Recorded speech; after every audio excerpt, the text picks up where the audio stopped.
Hi friends, welcome to Latha's உலகம். இது வந்து பச்சை பொன்னாங்கண்ணி கீரை. மாடி தோட்டத்துக்கு தாங்க வந்திருக்கேன். பச்சை பொன்னாங்கண்ணி கீரை அறுவடை பண்ணிக்கலாம்.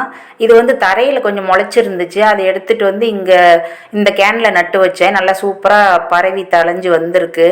இது கூட இன்னொரு 2-3 நாள் முன்னாடி கூட பறிச்சிருந்துருக்கலாம். பூ நிறைய தான் வைக்க ஆரம்பிச்சிருச்சு. இப்போ இதை வந்து ஃபுல்லாக கட் பண்ணி எடுத்துடலாம். இந்த லீஃபை மட்டும் ஆஞ்சிட்டு நம்ம பாசிப்பயிறு சேர்த்து கடைஞ்சிடலாம்.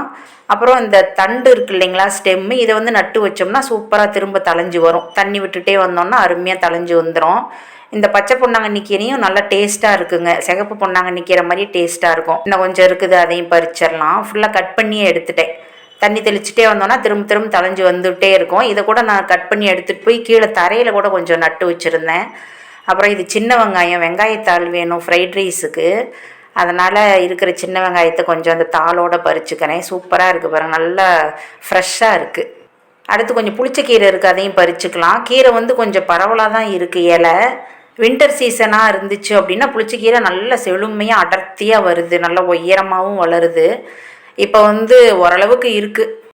இப்போ இதில் இருக்கிற எல்லா புளிச்சக்கீரையும் கட் பண்ணி எடுத்துக்கலாங்க. இந்த கீரை வந்து கீரை மட்டும் ஆஞ்சிட்டு சின்ன வெங்காயம் நிறைய சேர்த்து பூண்டு வரமிளகாய் எல்லாம் தாளித்து கொட்டி வெந்தயம் பொடி பண்ணி சேர்த்து செஞ்சோன்னா சூப்பராக இருக்கும் டேஸ்ட்டு.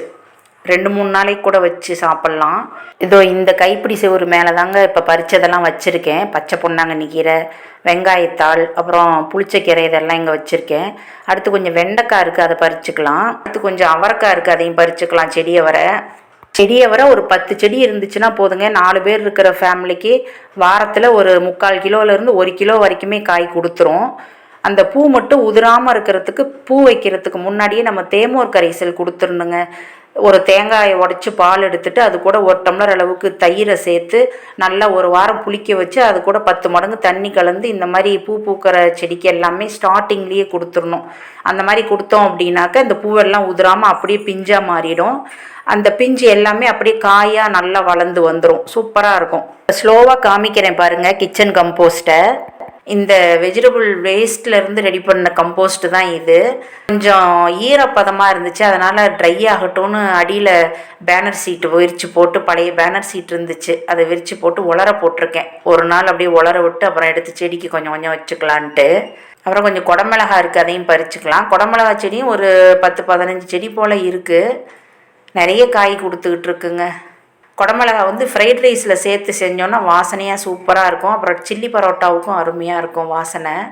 இந்த இட்லி மஞ்சூரியன், இந்த மாதிரி கோபி மஞ்சூரியன் இதுக்கும் யூஸ் பண்ணோம்னாலும் நல்லாயிருக்கும். குடமிளகாயில் வைட்டமின் சி நிறையா இருக்குதுன்னு சொல்கிறாங்க. அதனால் ஃப்ரெஷ்ஷாக யூஸ் பண்ணோம் அப்படின்னா அந்த வைட்டமின் சி அழியாமல் பார்த்துக்கலாம். ரொம்ப நாள் ஃப்ரிட்ஜ்லேயும் வைக்கக்கூடாதுங்க, இது வைட்டமின் சி அழிஞ்சிடுமா. இப்போ வந்து கொஞ்சம் வெங்காயத்தாள், குடமிளகா, பச்சை பொன்னாங்கண்ணி கீரை, அப்புறம் புளிச்சக்கீரை இதெல்லாம் பறித்து வச்சுருக்கேன். இது வந்து பார்த்திங்கன்னா அடுத்த நாள் எடுத்த வீடியோ. கொஞ்சம் சின்ன வெங்காயம் இருக்குது, அதை பறிச்சிடலாம். சின்ன வெங்காயம் வந்து இப்போ எடுத்து பார்த்தேன், ஒரு 2.5 மாதம் இருக்குங்க அதை போட்டு. பரவாயில்ல, நல்லா தான் விளைஞ்சிருக்கு. ஒரே ஒரு கேனில் போட்டிருக்கிறத இப்போ அறுவடை பண்ணுறேன். சின்ன வெங்காயம் ஒரு 75 நாளில் நல்லா அறுவடை பண்ணுற அளவுக்கு வளர்ந்து வந்துடுதுங்க. நம்ம நடவு பண்ணும்போது கொஞ்சம் முளைச்ச வெங்காயமாக பெரிய வெங்காயமாக நடவு பண்ணோம் அப்படின்னாக்கா சீக்கிரமாக நல்லா தளைஞ்சி வந்துக்குது. ஃப்ரெஷ்ஷாக இருக்குது பாருங்கள். வெங்காயத்தாலும் யூஸ் பண்ணிக்கலாம். இந்த வெங்காயத்தால் அப்படியே பரப்பி வெயிலில் காய வச்சுருவேன். காய வச்சுட்டு ஒரு வாரம் கழித்து அப்புறம் அந்த வெங்காயத்தால் கட் பண்ணிவிட்டு வெங்காயத்தை மட்டும் எடுத்துக்குவேன். இதுவுமே ஒரு 3/4 கிலோ வெங்காயம் வருங்க. கொஞ்சம் தக்காளி இருக்குது, அதையும் பறிச்சுக்கலாம். தக்காளியெலாம் நான் விதை வாங்கி போடுறதே இல்லைங்க வெளியே. நம்ம வீட்டில் வேஸ்ட் ஆகிற தக்காளி இது வெஜிடபிள் கம்போஸ்ட் மூலமாக முளைச்சி வரும். அதையே எடுத்து நட்டுக்குவேன். அவரைக்காய் பாருங்கள், நல்லா பிஞ்சாக இருக்கையில் பறித்து பொரியல் பண்ணோம்னா சூப்பராக இருக்கும். இந்த பட்டவரை இருக்கு இல்லைங்களா, செடி அவரை, இது வந்து பொரியல் பண்ணாலும் நல்லாயிருக்கும், சாம்பார் பண்ணாலும் நல்லாயிருக்கும், கூட்டுக்கும் நல்லாயிருக்கும்.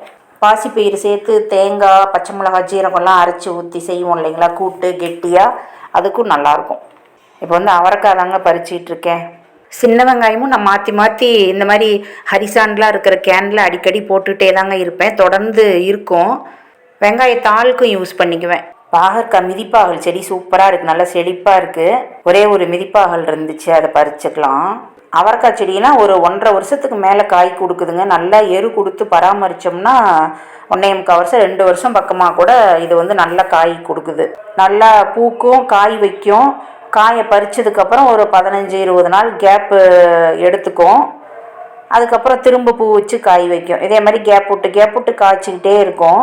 இந்த அவரைக்காய் செடி பக்கத்தில் இருக்கிற வாடாமல்லி செடி பாருங்கள், நல்லா சூப்பராக இருக்குது. பார்க்குறதுக்கு பிரைட்டாக இருக்குது, கலரு அட்ராக்டிவான கலர். வாசனை இல்லை தான் பூவு, ஆனால் அழகாக இருக்கும் பார்க்க. இதுவே வாசனையோடு இருந்ததுன்னா இன்னும் சூப்பராக இருக்கும் வாடாமல்லி.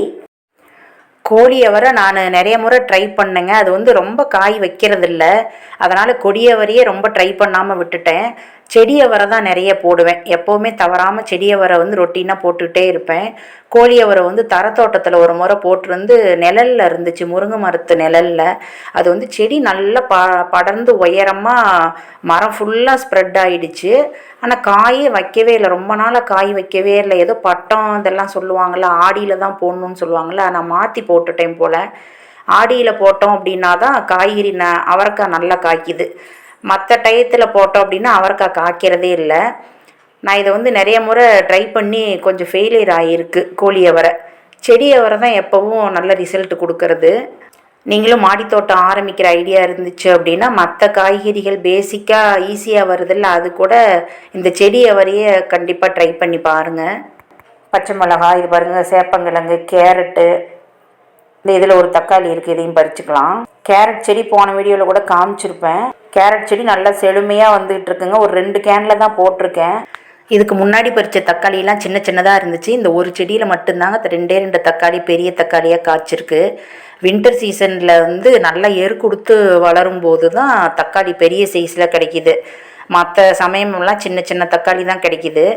மற்ற காய்கறியெல்லாம் ஓரளவுக்கு சைஸ் வந்துடுது. தக்காளி மட்டும் எப்பயுமே அதிகபட்சம் பார்த்திங்கன்னா குட்டி குட்டியாக தாங்க கிடைக்கிது. எரு பத்தலையா என்னவோ, அடுத்த முறை எரு நிறைய வச்சு பார்க்குறேன். இப்போ குடமிளகாய் கொஞ்சம் பறிச்சுக்கலாம். வெண்டைக்காவும் இருக்குது. இது வந்து நாட்டு வெண்டைக்காய் செடி கம்மியாக தான் போட்டிருக்கேன். காய் வந்து கொஞ்சம் பெருசாக இருக்கும் நாட்டு வெண்டைக்காய் செடியில். இது இல்லாமல் சிகப்பு வெண்டை, இந்த பச்சை வெண்டை, அப்புறம் வெள்ளை பருமன் வெண்டை இருக்குல்ல, அதுவும் நம்மகிட்ட இருக்குது. இந்த குடமிளகா செடியெலாம் பாருங்கள் எவ்வளோ ஃப்ரெஷ்ஷாக இருக்குது அப்படின்ட்டு.